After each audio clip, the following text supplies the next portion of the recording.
Top of the day to you, and welcome to Genesis Embrace. Thanks for joining us. Genesis Embrace is a discipleship ministry to help people like yourself to grow and mature in our relationship with the Father and our relationship with others as we seek to find different topics to help you to become a better you, to live out your purpose. And I have joining me today Elder Cohen. How are you? I am fine, Dr. J. How are you? No complaints from me today. Just praising God for another day. I hope your day has been well. My day has been well, and my dad used to have a saying that he said, "No, any day above ground's a good day." So it's been a good Yeah, day. that's a good point. I used to hear the older people say that. I guess I have to consider myself in that category older now, huh? You and I both, yes, definitely. All makes sense, isn't it? Something that all their sayings now make sense to us, I know. My mom used to have so many of them, and I couldn't. Some of them I just really didn't know what mom was talking about. But right? as I became an adult, I said, "Oh, that's what she meant." But That's what they meant, she had some that you were like, "Hmm." right? Yeah, mine did too. You're going what? And now it's funny because I used to say when I would hear my parents say, I brought you in this world. I say, Right. I said to myself, I'll never say that to my children. I'll never say that. Yeah. Yeah. Well, Anything to get you in line, right? right. And so, well, all I can say is they were Yeah. They were right. right. Yeah, that's right. That's right. They were So, right. Elder, we're talking about how can I forgive someone when they are not sorry? When we think about this topic, and we're talking about forgiveness, and we talked last week a great deal about uh, Job's experience and all the things that he went through, and still being able to forgive and not hold that against God. Of course, we understand that God is in charge, He's in control, and there are things that come about in our lives that sometimes it may be the choices that we have made.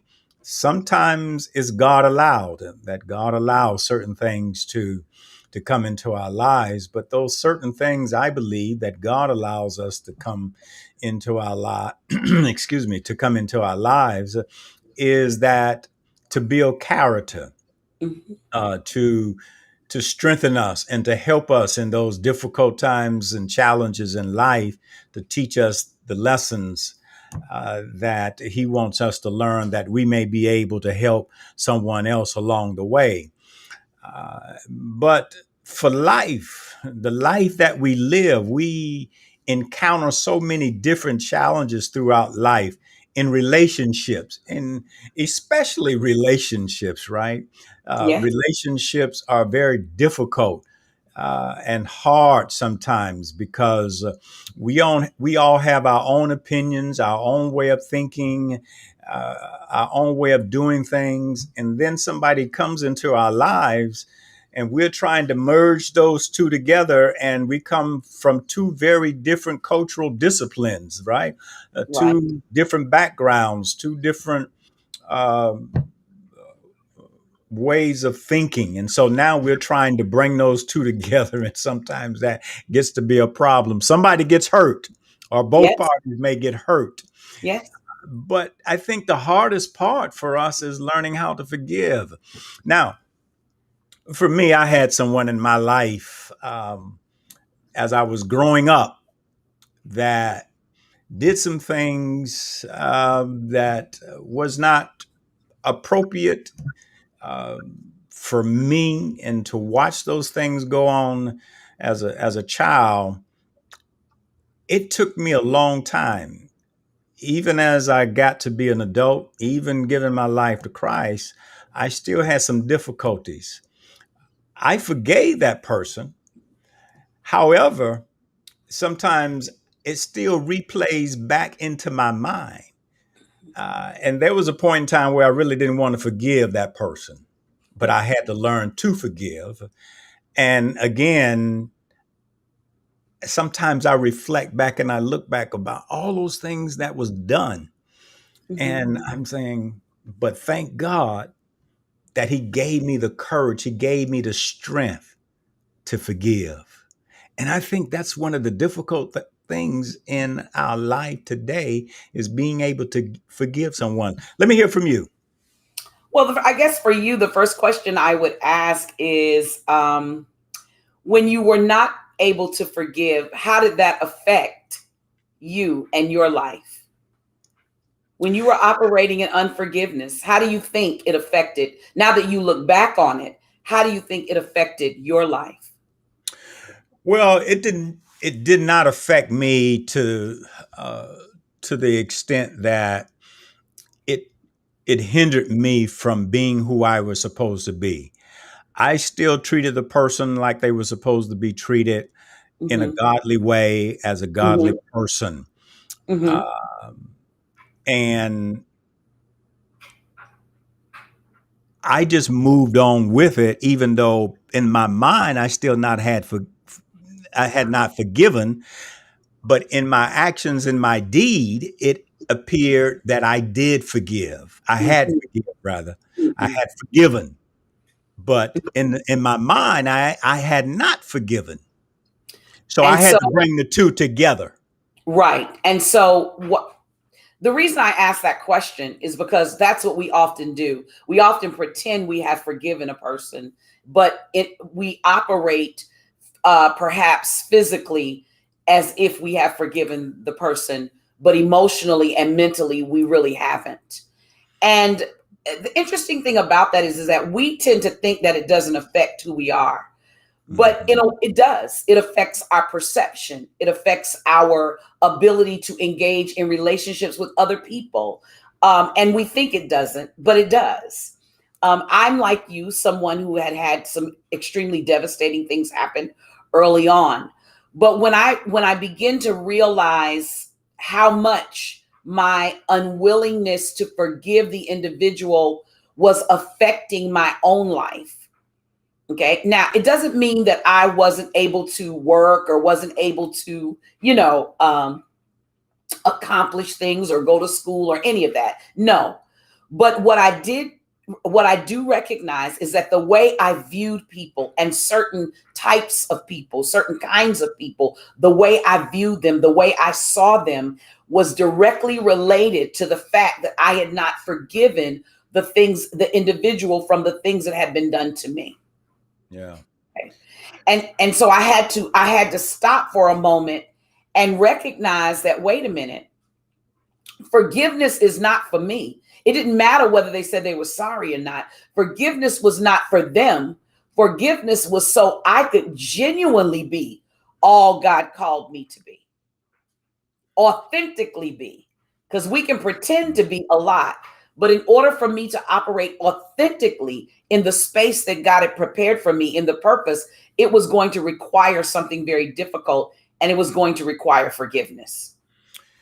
Yeah, you know what I think that we don't realize is that that unforgiveness brings about emotional baggage Hmm. that causes us to have an emotional deficit in our lives. We can't Hmm. function like Exactly. we are supposed that the way that God wants us to function. Hmm.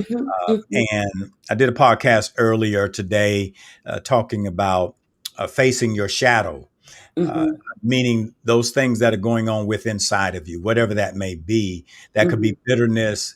It could be living an unpure life. It could be a myriad of things. And Hmm. so we have to learn, just like facing other things in our lives, we have to learn how to face this unforgiveness and allow God to do the rest. Because sometimes we feel like, well, I can't forgive this person, or I can't forgive these people that are involved because they are not sorry for what has happened uh, Hmm. and the things that they did that hurt me. But I think that's what holds us hostage. It does. It, It it, does. it, it keeps us in prison and we're holding our own self Exactly.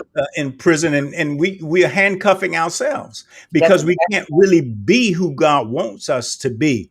Therefore, we have, first of all, some people may say, uh, I'm so upset with myself, I can't forgive myself for doing what I did to allow hmm this person to do what they did. So right.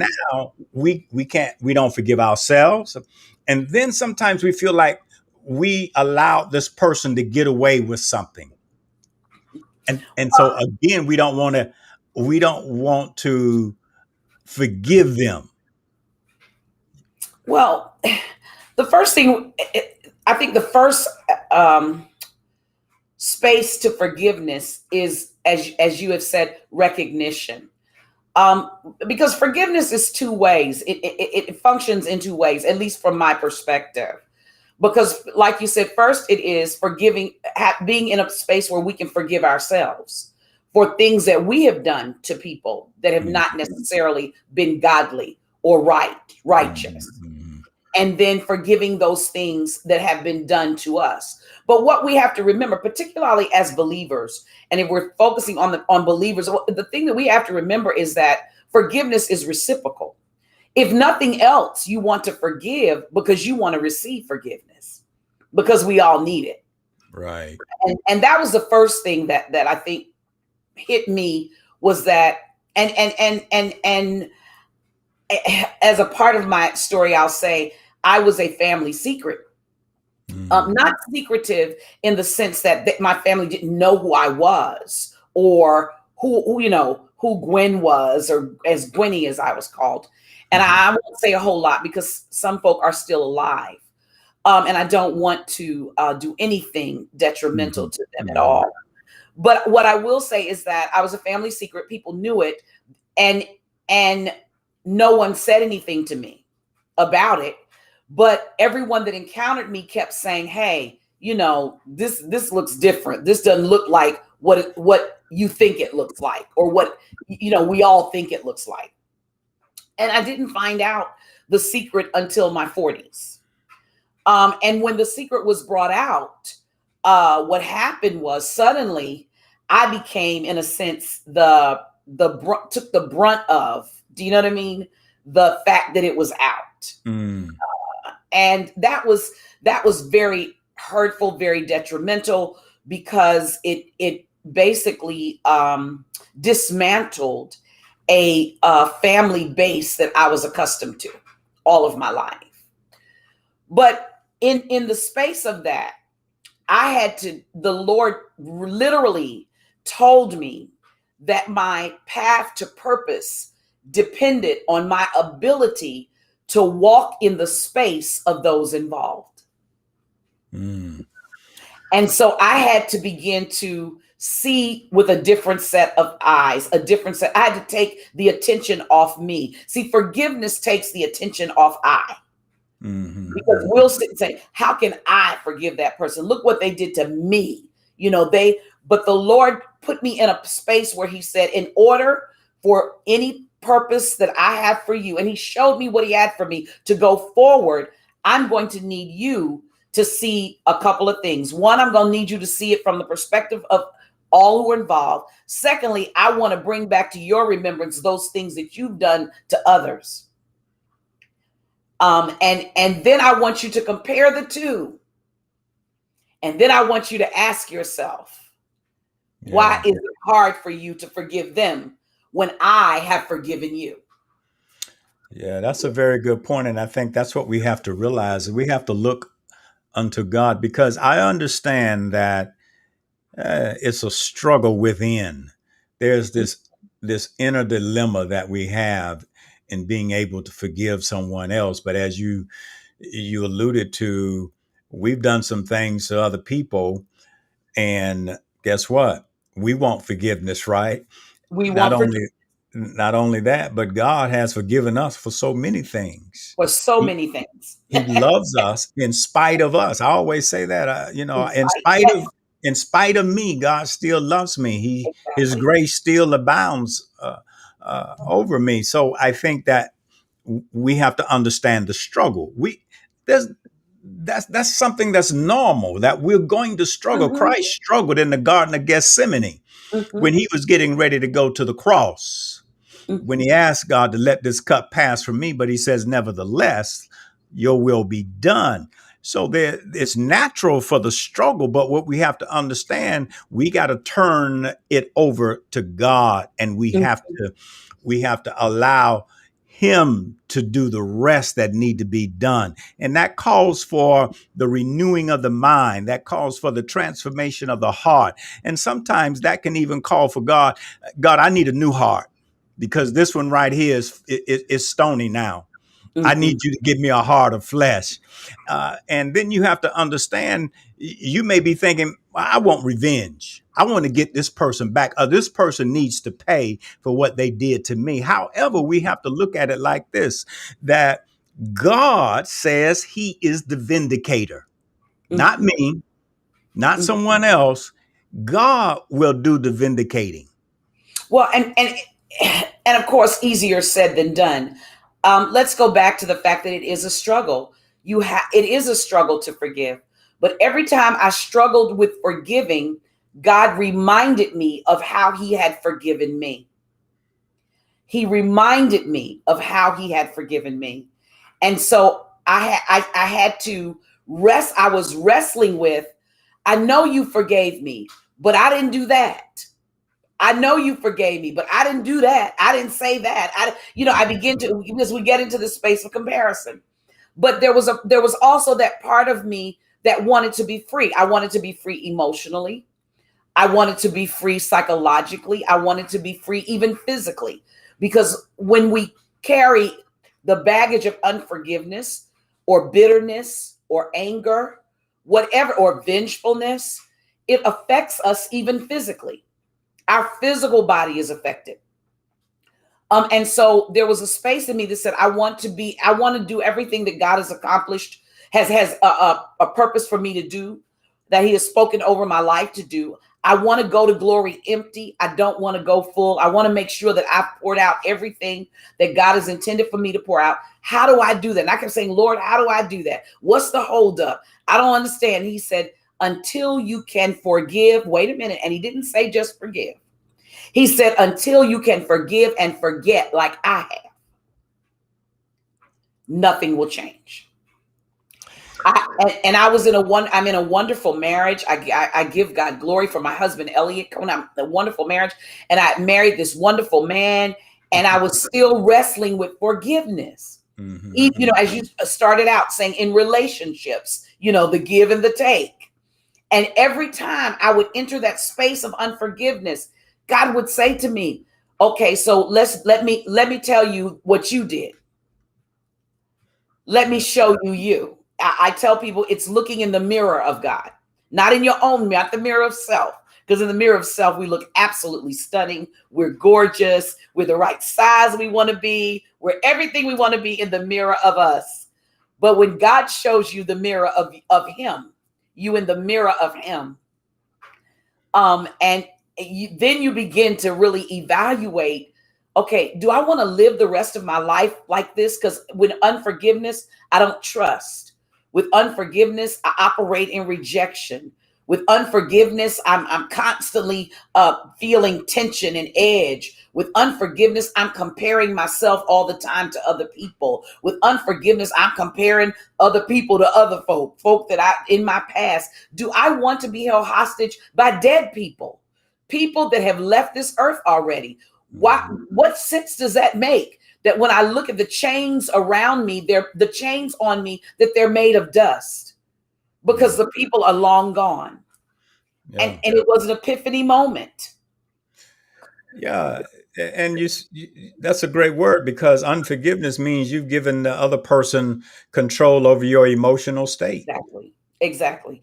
And how do I walk around and allow someone who's gone, who's dead, someone who has left this planet, left this earth, have control over me?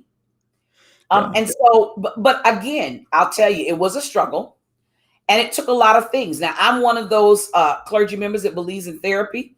It took a lot for me to walk this path of forgiveness, to say, not only can I forgive, I'm going to forget. because the word tells us he forgives us and puts it in the sea of forgetfulness and remembers it no more. And I had to begin to operate like that. Well, and you're right. God does that. Now, again, you said it, and I say this all the time. I use the statement: "It's easier said than done," because That is not um, sure.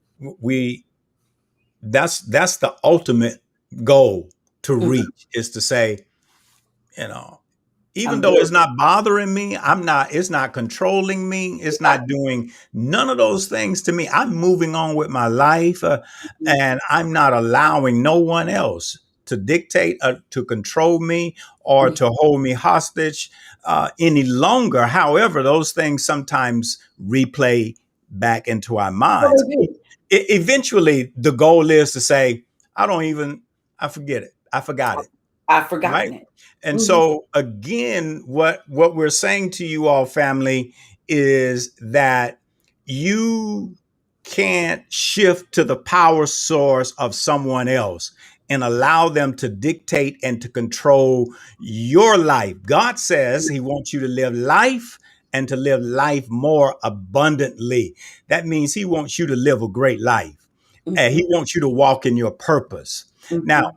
how does that happen? First of all, you have to make the choice. Mhm. To You forget. have to Yeah. make the choice to say, I'm going to let it go.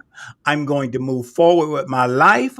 Look into your inner self. Dig deep down on the inside, in your nephesh. And that's the Hebrew word for soul. you know, Look deep down into your soul, and said, God, I'm laying it all on the altar. I'm giving it to you. Take control, and then allow the power of God to work in and through you. I think, yes, you're absolutely right. And what does that look like? Because that's the prayer I prayed. And what does that look like? Because I made the choice, then it was necessary for me to take the steps to move toward that space where I would be unforgiving, where I would be forgiving, and I would be in a space where I wouldn't feel the trigger. Because a lot of times what happens is we say we operate in forgiveness, but then we see something or something happens that triggers it and brings everything back up again. Now, what I will say about that is there are things that do that, but you can take steps to cope with when those things happen, because the enemy is always looking for our trigger points. He's always looking for them. He's always looking for now, I'll say this, and I've said this before, that we may have the gun, we may have the gun. He may have the gun. He may have the gun, but we can't give him the ammunition to shoot us with. And so what we have to do is say, okay, I really want this off of me. For those of you who are listening to us, who are seeing us, who have operated in unforgiveness, and it's holding you hostage, because first you have to recognize that unforgiveness is holding you hostage. We don't even know that that's what it is. But there's something that's holding me hostage. There's something that's causing me not to be able to operate in the fullness of everything and the authenticity of the purpose of God. First, we have to recognize it. Then we got to say, I got to make a choice to get help. And yes, I'm praying. And yes, I'm fasting. And yes, I'm praising and worshiping. But you may have to get additional help to pull that out of your soul. There may be something there that even you are not clearly aware of, that you have to get help to do that. For myself, I sought godly therapy, godly counsel. I needed to find out why I was in this space of unforgiveness. I needed to find out why I was so angry and why I was so bitter, because I was angry and I was bitter. And you know what? If you heard the whole story, you probably say, you know what? You really have a right to be angry and bitter and mad. But I don't have a right to be. I Right. don't, because God has forgiven me. And that's what the devil will tell you, that you have a right He to sure be. will. He He will sure will. mess with your mind. So going back to your question, you say, what does that look like? And some, it's hard to really describe what does that look like when you talk about allowing the power of God to take charge and control over your life, to work in you and through you. So you have to talk to Paul. Paul had an issue. in 2 Corinthians chapter 12. But this is the thing. I don't want to get too deep. I'm going to preach on this on Sunday, so I don't want to spill the beans right now. But anyway, Paul talks about this when he was dealing with his situation, different than what we're talking about. He had some other things going on. But Paul says that God told him that my power is made perfect in your weakness. In other Exactly. words, when I'm weak, then that's when the power of God kicks in. Strongest. If That's I'm right. trying to work this thing out myself, then God says, okay, you trying to work it out, then you don't leave room for my power to operate. Exactly. So now, when you stay in your place, in your space, then God says, my power will kick in. When you're weak, then I'm strong. And Paul goes on to say, it doesn't matter what it is. You insult me, it's the power of God that's going to get me through it. Hardship, it's the power of God that's going to get me through it. Calamities, persecution, he says, it's the power of God. When I'm weak, then I'm strong. Now, again, I know that's easier said than done, but I have to trust God. I put my faith in Him and I allow God to live through me the life that He wants to live. I will say this too, and that, yes, you're absolutely right, is that this is not a, I don't want our listeners, our viewers to think that this is a overnight Right. process, that, you pray, but the word of God tells us pray without ceasing. You're constantly praying. This is not an overnight process, because what has happened to you, it was not overnight.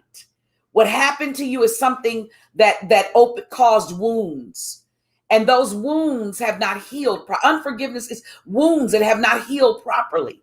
They have not. They're full of infection. While on the outside they may look like they're healed, on the inside they have not. And part of the process that was so hard was the fact that I had to face me, and I had to open wounds, because when you fix an infection, they actually go in and cut the wound back open so that they can drain out all of the poison, all of the infection. That process was difficult because I had wounds that I thought were healed and they weren't. And those wounds had to be opened up again so that the real anointed power of God could get in them and genuinely heal me in such a way that my position is, if I see anyone involved, I'm good. I'm good. But it took time. It took a process. It took me choosing to step out of unforgiveness and make a decision that I needed the power of God to go through this process more than I needed anything else. And because I wanted to live out the fulfillment of what God had for me and authentically walk it out. I want to say to our viewers and to our listeners, and I was a clergy person at the time. Mm. I'd been called to the ministry. I had answered the call. I'd finished seminary. I'd done all of that. And yet here I was trying to minister in a space of unforgiveness. And it could not be authentic. It could not be powerful. It couldn't be, while it may have looked powerful, it couldn't be all that God intended for it to be at that moment, because I still was carrying some things. Mm-hmm, mm-hmm. And I had to release those. And I love the question, how can I forgive someone when they are not sorry? Their being sorry had nothing to do with God telling me I had to forgive them. Mm-hmm, mm-hmm. It had nothing to do with that. So, as we get ready to wrap this up, I talked about this, and I think it's pertinent here as well on my last podcast earlier today. And I think we have to allow God to do a spiritual checkup Mm-hmm. on us. And Mm-hmm. over in Psalm 139, verse 23 and following, it talks about, the psalmist says, search me, O God, and know my heart. Mm-hmm. Try me and know my anxieties, and see if there's any wicked way in me and lead me in the way everlasting. So the psalmist said, I got some things going on inside of me, but I'm giving you permission to do an examination. Mhm. Mhm. Second of all, he says, search me. He's giving God permission. The second thing he says, know my heart. Mhm. I have a relationship with you, Mhm. right? Third, he gives God permission to remove anything that's not like him, like God. Mhm. So when we look at that and understand that, if I can really truly do that, how can I forgive someone when they are not sorry? First of all, we said you have to make the choice. Mhm. Second of all, you got to let it go and let God do what he needs to do with you and with whoever that person or persons are. Thirdly, I have to say, God, here I am. Now take me. I'm giving you permission to do an examination on me. And then I'm saying, God, whatever you see, take it out of me that I may be pure, holy, and upright with you. Mhm. Mhm. Closing So thoughts, Elder. forgiveness is a beautiful thing. It offers us freedom, freedom from those that have uh, harmed us or hurt us, freedom from ourselves, from the negativity of ourselves, and to embrace the freedom of God through Jesus Christ and the Holy Spirit. And it offers for us an opportunity to really be who we say we follow. We say we follow Jesus Christ. When he was on the cross, one of his last statements was, "Forgive them, Father, for they know not what they do." I hear the statement, "Forgive them, Father, for they don't know what they're doing." I believe when he made that statement, he did not just make that statement for those that had crucified him. He did not just make that statement for the Acts 1 church. He made that statement for us in 2021 because he recognized that there were going to be things that we were going to do that we didn't even know we were doing that were against God. And so he offers up this wonderful statement while he's dying on the cross, while he is actually being murdered, crucified on the cross. He offers forgiveness, and he qualifies it by saying, "Forgive them because they don't know what they're doing." And so we understand that forgiveness is available, but we got to be willing to forgive. And the bottom line is, if you want forgiveness, then you're going to have to forgive to get it. Yeah, yeah.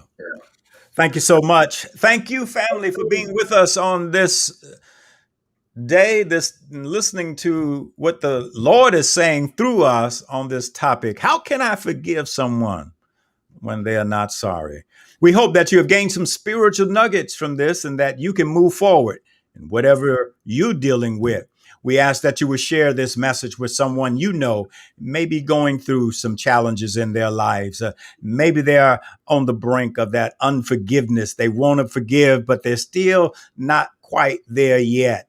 Share this message with them so that you can be free, they can be free, and move forward and not be held hostage by someone else, and allow God to do what he does best, is to remake you over again another. Thank you so much. Until next time, may the Lord bless you real good.